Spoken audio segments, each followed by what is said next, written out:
నమస్తే. Welcome to Suman TV. నేను మీ హరిత. ఇప్పుడు నేను బంజారాహిల్స్‌లోని మావిన్ మెడికల్ సెంటర్‌లో ఉన్నాను. నాతో పాటు ఉన్నారు senior interventional radiologist doctor Balaji Patel.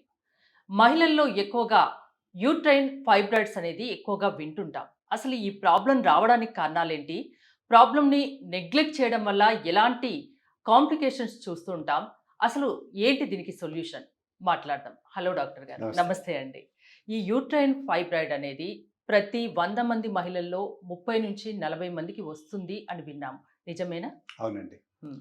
ఇది యూట్రైన్ ఫైబ్రాయిడ్స్ అనేది చాలా కామన్ బినైన్ డిసీజ్. బినైన్ అంటే మనకు మళ్ళీ క్యాన్సర్ ఉంటుంది. ఏదైనా మనకు లీజన్ ఉంటే గనక అది క్యాన్సర్ కావచ్చు లేదా బినైన్ కావచ్చు. హ్మ్. సో యూట్రైన్ ఫైబ్రాయిడ్ అనేది బినైన్.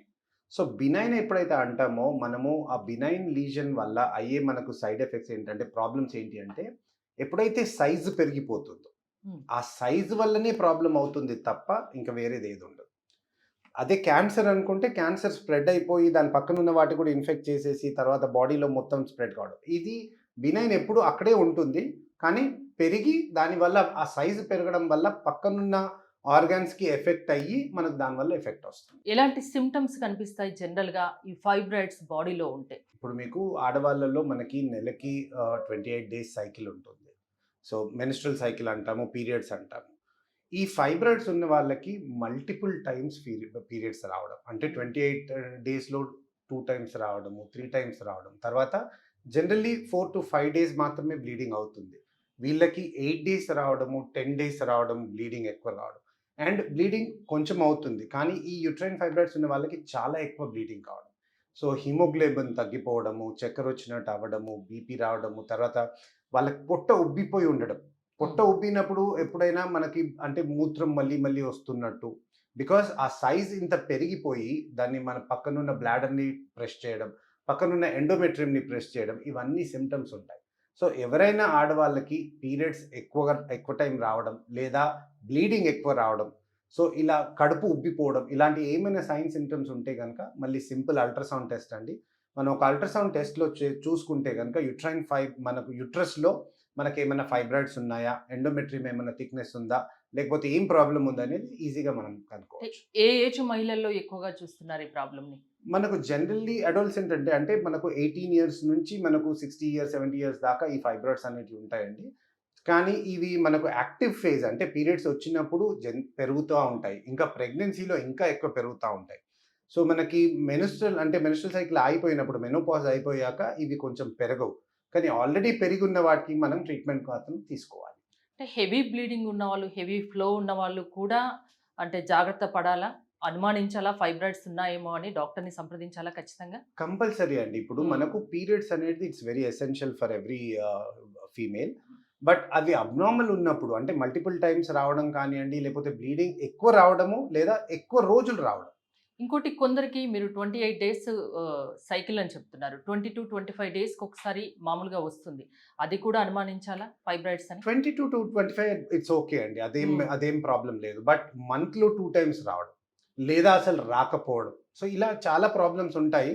ఇవన్నీ మనం ఒక సింపుల్ అల్ట్రాసౌండ్ టెస్ట్ చేస్తే గనక మనకు అన్నీ నిర్ధారించొచ్చండి. మనకు ఫైబ్రాయిడ్స్ ఉన్నాయా? పీసీఓడీ ఉందా? ఎండోమెట్రియల్ థిక్‌నెస్ ఉందా? లేకపోతే ఇంకేమైనా ప్రాబ్లమ్ ఉందా? అనేది మనం కనుక్కోవచ్చు. సో, ఇట్లాంటి ఏ సింప్టమ్స్ ఉన్నా ఫస్ట్ మనం ఒక అల్ట్రాసౌండ్ టెస్ట్ చేసుకుంటే గనక అందులో నిర్ధారించొచ్చు. ఫైబ్రాయిడ్స్‌ని లేడీస్ నెగ్లెక్ట్ చేయడం వల్ల ఎలాంటి కాంప్లికేషన్స్ చూస్తున్నారు? మీకిప్పుడే చెప్పానండి. మనకు ఫైబ్రాయిడ్స్ అనేది బినైన్ లీషన్. హ్మ్. సో, ఎప్పుడైతే సైజ్ పెరిగిపోతుందో, ఆ సైజ్ వల్ల అది ఎండోమెట్రియంని కంప్రెస్ చేస్తుందా? లేకపోతే పక్కన బ్లాడర్‌ని కంప్రెస్ చేస్తుందా? లేకపోతే ఇంకా వేరే ఏదన్నా ఆర్గన్‌ని కంప్రెస్ చేస్తుందా? దాన్ని బట్టి సింప్టమ్స్ ఉంటాయి. సో, ఫైబ్రాయిడ్స్ మనకు చిన్నగా మనం ఫస్ట్‌గా స్కాన్ చేసుకుంటే సెంటీమీటర్ ఉండొచ్చు. లేకపోతే 2 సెంటీమీటర్స్, 3 సెంటీమీటర్. ఎప్పుడైతే 2, 3 సెంటీమీటర్స్ కంటే ఇంక్రీజ్ అవుతుందో అవి సింప్టమ్స్ స్టార్ట్ చేస్తాయి. సో, బ్లీడింగ్ రావడము, లేకపోతే మనకు యూరిన్ మళ్ళీ మళ్ళీ తరచుగా రావడం, పొట్ట ఆల్‌మోస్ట్ ప్రెగ్నెన్సీలా ఉండడము. సో, చాలా ఇలాంటి మంది లేడీస్‌లో చూస్తుంటాం. అవునండి. ప్రెగ్నెన్సీనా అని అడుగుతూ ఉంటాం. అదేం అవును. లేదని చెప్తూ యాహ్! ఉంటారు. సో, ఆ! మనం స్కాన్ చేసి చూస్తే వాళ్ళలో మనకు నేను ట్రీట్మెంట్ చేసిన ఫైబ్రాయిడ్స్ ఆల్‌మోస్ట్ లైక్ 2-3 సెంటీమీటర్స్ నుంచి 25 సెంటీమీటర్స్ ఫైబ్రాయిడ్ దాకా ట్రీట్ చేశాను. హ్మ్. 25 సెంటీమీటర్స్ అంటే ఆల్‌మోస్ట్ మీకు 8 మంత్స్ ప్రెగ్నెన్సీ లాగా ఉంటుంది పేషెంట్. హ్మ్. సో, అలా సఫర్ కాకుండా తను ఒకటే ఒకటి చెప్పింది. నాకు సర్జరీ వద్దు. అందుకనే నేను ఇన్ని రోజులు అలా సఫర్ అవుతూ వస్తున్నాను. నాకు సర్జరీ లేకుండా మీరేమైనా ఆప్షన్ ఇస్తే నేను ఇమ్మీడియేట్‌గా చేసుకుంటాను అని చెప్పి అంటే తను సర్జరీ అవసరం లేకుండా ఇంటర్వెన్షనల్ రేడియాలజీ ద్వారా చిన్న సూదిలాగా దాన్ని ప్రొసీజర్ మీరు చేసి ఎలా చేయగలరు? చిన్న డౌట్ నాకు. మనకు యుట్రైన్ ఫైబ్రాయిడ్స్ ఇప్పుడే మాట్లాడుకున్నాం. యుట్రస్ హ్మ్. లోపట ఉంటాయండి. హ్మ్. సో, మనకి దాన్ని ట్రీట్మెంట్ చేయాలి అంటే సర్జికల్ వేగా ఒకటి మనకు లాప్రోటమీ అంటే మనకు చిన్న హోల్స్ 4 హోల్స్ చేసేసి మనకు చేస్తారు. లేదా మనకు మయోమెక్టమీ అంటారు. మయోమెక్టమీ అంటే ఒక పార్ట్ ఆఫ్ యుట్రస్‌ని స్క్రేప్ చేస్తూ ఆ ఫైబ్రాయిడ్‌ని తీసేయడం. అవి 2 సర్జరీసే అండి. అన్నిటికంటే పెద్ద సర్జరీ వచ్చేసి హిస్టరెక్టమీ. అంటే హ్మ్. ఆల్మోస్ట్ యుట్రసే తీసేయడం. మన ఇండియన్ గవర్నమెంట్ కూడా ఇప్పుడు ఒక రూల్ పాస్ చేసింది. మీరు యుట్రస్ తీస్తే గనక మీరు గవర్నమెంట్‌కి ఇన్ఫార్మ్ చేయాలి అని.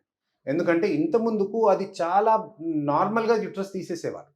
యంగ్ పేషెంట్స్ కూడా అంటే 25, 30 ఇయర్స్ పేషెంట్స్‌లో కూడా యుట్రస్ తీసేసేవారు. అది చాలా తప్పండి. మనకు యుట్రస్ అనేది it's an organ which is given by God to us. It has lot of functions. హ్మ్. మనం ఏమనుకుంటాము ఖాళీ మనకు చైల్డ్ బేరింగ్ అంటే పిల్లలు అవును. కనడానికి మాత్రమే యుట్రస్ అని అనుకుంటాం. తప్పండి. చాలా హార్మోన్స్ సెక్రీట్ చేస్తుంది. అది మన కాల్షియంని రెగ్యులేట్ చేస్తుంది. విటమిన్ డీని రెగ్యులేట్ చేస్తుంది. సో, అలా మనం యుట్రస్ తీసేయడం అనేది కరెక్ట్ కాదు. సో, ఫైబ్రాయిడ్స్ ప్రాబ్లమ్ ఉంటే ఫైబ్రాయిడ్స్‌ని నిర్మూలించాలి తప్ప యుట్రస్‌ని తీసేయడం అనేది కరెక్ట్ కాదు. సో, ఈ సర్జరీకి భయపడి ఈ ఫైబ్రాయిడ్స్‌తో అవును. చాలామంది సఫర్ అవుతున్నారు. మీరు అడిగినట్టు మనకు ఇంటర్వెన్షన్ రేడియాలజీ ద్వారా ఒక చిన్న నీడిల్ పంక్చర్ ద్వారా యుట్రైన్ ఫైబ్రాయిడ్స్‌ని కూడా ట్రీట్ చేయొచ్చు. మనం మాట్లాడుకున్నామండి మనకు యుట్రైన్ ఫైబ్రాయిడ్ అనేది గ్రో అవుతూ ఉంటుంది. హ్మ్. గ్రో అవుతుంది అంటే దానికి రక్తం సప్లై ఉంటేనే అది గ్రో అవుతుంది. సో, దాని బ్లడ్ సప్లైని మనం కట్ చేసేస్తే కనుక దాని గ్రోత్ అనేది ఆగిపోతుంది. ఆటోమేటిక్‌గా ష్రింక్ అవుతుంది. హ్మ్. మీ ద్వారా ఇంకొక ఇంపార్టెంట్ మెసేజ్ చేయాల్సింది ఏంటంటే యంగ్ పేషెంట్స్‌కి ఒక అపోహ ఉంది. ఏంటిది? నేను uterine artery embolisation intervention radiology ద్వారా చేసుకుంటే మాకు ఫ్యూచర్‌లో ఫ్యామిలీ ప్లానింగ్ అంటే పిల్లలు అవును. పుట్టరేమో, రేడియేషన్ అవుతుందేమో అది చాలా తప్పండి. We have done thousands of procedures. చాలా మంది పేషెంట్స్‌కి ఇన్‌ఫర్టిలిటీ అంటే మేము ఇప్పుడే మాట్లాడుకున్నాం మనము. అవును. ఫైబ్రాయిడ్ వల్ల ఇన్‌ఫర్టిలిటీ అవుతుంది. సో, ఫైబ్రాయిడ్‌ని ట్రీట్ చేస్తే ఆ ఇన్‌ఫర్టిలిటీ అనేది పోతుంది. తప్ప మనకు యుట్రస్‌లో మళ్ళీ మనకు ప్రెగ్నెన్సీ రావడం అనే దానికి ఏది ప్రాబ్లమ్ కాదు. And we have seen so many patients మన దగ్గర ట్రీట్మెంట్ తీసుకున్నాక ప్రెగ్నెంట్ అయ్యి చాలా మంచిగా వాళ్ళ ఫ్యామిలీ ప్లానింగ్ వాళ్ళు చేసుకొని వెళ్ళారు. సో, ఆ అపోహ ఆ ఇది మనకు తీసేయాలి. రేడియేషన్ చేసుకుంటే అంటే ఎంబలేషన్ చేస్తే మనకు పిల్లలు పుట్టరు అనేది చాలా తప్పు. ఒక చిన్న సూది ద్వారా without disturbing normal uterus, without disturbing rest of the abdomen చేస్తున్నాం కాబట్టి ఇంకా అడ్వాంటేజెస్ ఎక్కువ ఉంటాయి సర్జరీ కంటే తక్కువ ఎప్పుడు అసలు కాదు. సైడ్ ఎఫెక్ట్స్ అనేది బిల్కుల్ అస్సలుండవు. అంతేనా? సైడ్ ఎఫెక్ట్స్ అనేది లేదండి. ఎందుకంటే మనము బ్లడ్ సప్లై అనేది ఓన్లీ యుట్రైన్ ఫైబ్రాయిడ్‌కి మాత్రమే కట్ చేస్తాం. హ్మ్. ఇంటర్వెన్షన్ రేడియాలజీ ద్వారా ఏ ట్రీట్మెంట్ చేసినా టార్గెటెడ్ థెరపీ అంటాం. హ్మ్. టార్గెటెడ్ అంటే మీరు ఈ నార్మల్ యుట్రస్‌లో ఇక్కడ యుట్రైన్ ఫైబ్రాయిడ్ ఉంది. సో, నా టార్గెట్ వచ్చేసి ఓన్లీ యుట్రైన్ ఫైబ్రాయిడ్. మామూలు యుట్రస్ మొత్తం అలానే ఉంటుంది. మీకు లివర్ క్యాన్సర్ ట్రీట్ చేసినా ఓన్లీ ట్యూమర్‌ని మాత్రమే ట్రీట్ చేస్తుంది. లివర్ మొత్తం నార్మల్‌గా ఉంటుంది. సో, అలా ఇంటర్వెన్షన్ రేడియాలజీ ద్వారా ఏ ట్రీట్మెంట్ చేసినా ఆ టార్గెట్ అంటే మన లీజన్ మన టార్గెట్. ఇప్పుడు యుట్రైన్ ఫైబ్రాయిడ్ మన టార్గెట్. యుట్రైన్ ఫైబ్రాయిడ్‌ని ట్రీట్ చేస్తాను తప్ప నార్మల్ యుట్రస్‌ని ఏమి ఎఫెక్ట్ కాకుండా చూస్తాను. పొట్ట పెద్దగా అవుతున్నా, హెవీ బ్లీడింగ్ ఉన్నా, హెవీ ఫ్లో ఉన్నా, మంత్లీ 2 టైమ్స్ పీరియడ్స్ వచ్చినా ఖచ్చితంగా అనుమానించాలి. ఫైబ్రాయిడ్ ఉన్నాయేమో అని ఖచ్చితంగా డాక్టర్‌ని సంప్రదించాలి. ఒకవేళ ఉన్నా కూడా భయపడనవసరం అవసరం లేదు. సర్జరీ అవసరం లేకుండా అవును. మావెన్‌లో చిన్న ప్రొసీజర్ ద్వారా పర్మనెంట్ క్యూర్ ఉంటుంది అని చెప్తున్నారు. అంతేనా? అంతే. థాంక్ యూ డాక్టర్ గారు. థాంక్ మీరు గనక మావెన్‌లో ట్రీట్మెంట్ చేయించుకోవాలి అనుకుంటే స్క్రీన్‌పై స్క్రోల్ అవుతున్న నంబర్స్ కాల్ చేసి కాంటాక్ట్ అవ్వండి. చూస్తూనే ఉండండి సుమన్ టీవీ.